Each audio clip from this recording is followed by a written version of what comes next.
Hi, this is Eric Skoglund from Olathe Northwest, and I'm going to tell you today about how to work an online ballot in a forensics event. So, you've already gotten the blast. You've been told you are judging an event. So we're going to log into tabroom.com, and if you see your email address up here on the top of the screen, you would just click on it. If you don't, there will be a button to log in, and that'll take us to the same place. So once I click on this, it will go to my profile page, and if I have an active ballot, it will take me right there. Now, if you think you should have a ballot but it's not showing up here, it might be down here on the upcoming button under your judging assignments. And here I can see I am judging OO round 1. This particular event I have set up asynchronously, which means I'm watching videos on my own time as the judge. I have a due time, and I can see which the entries are in my room. So if I hit start, it takes me to my ballot. I can see this is my ballot. I've got my name up at the top as well as what event I'm judging. I have 5 entries in this particular round of oration. There's a little description here and some information down here about some points. On the right side, I have a timer, which you could optionally choose to use as you are watching the speech. Just remember that you're following whatever the invitational's rules are about the judge using that timer.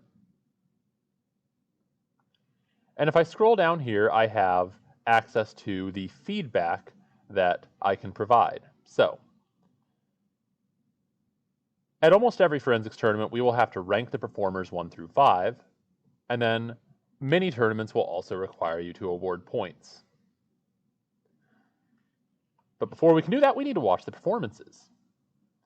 If your event is running live or synchronously, there will probably be a single link to a competition room on this screen, which you can click on, and it will take you to whatever format the tournament is using for those live competition spaces. This is a pre-recorded event, so I have links for each performer that right now are just going to take me to some royalty-free music, but if I were in an actual event, I would hope this isn't a video of music. I would hope this is a video of, someone's oration. So I've watched all 5 speeches. I've decided how I'm going to rank them.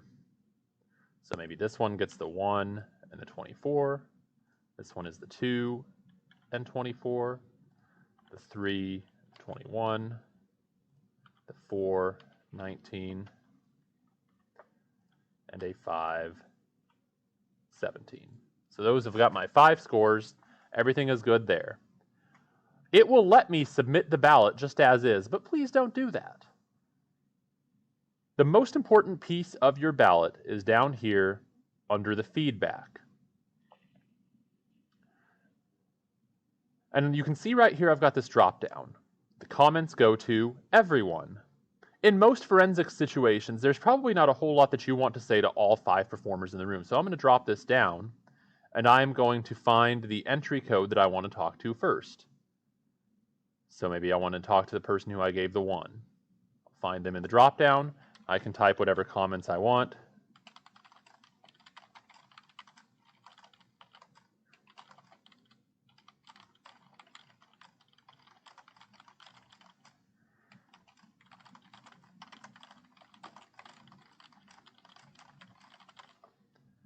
And we're giving a lot of good feedback. You can always use this save button if you're worried about losing internet connection or things moving from one to another. But then if I go to another performer, let's say the one I gave the 5. Now remember, we gave them the 5 out of 5, so don't just tell them nice things. We need to give them information about how they can improve and what they can do to be better.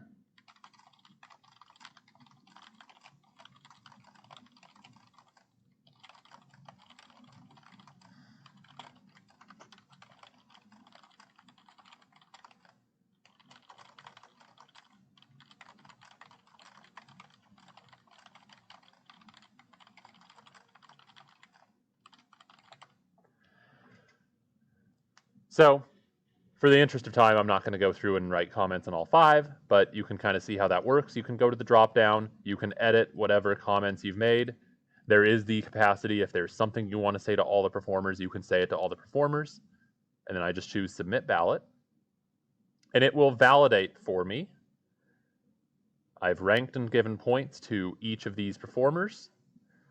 Most tournaments I don't think are going to use the speaking order, but I'm not sure yet. I'm recording this in January before our season's really gotten going, so the speaker order you can probably ignore unless the tournament has you using that in some way.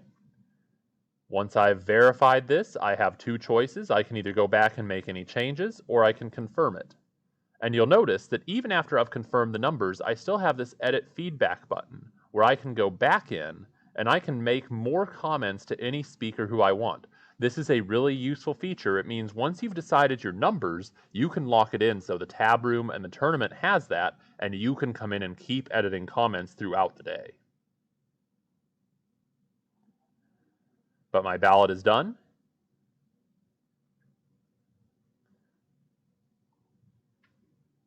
And I don't know why it took me to my other ballot there, but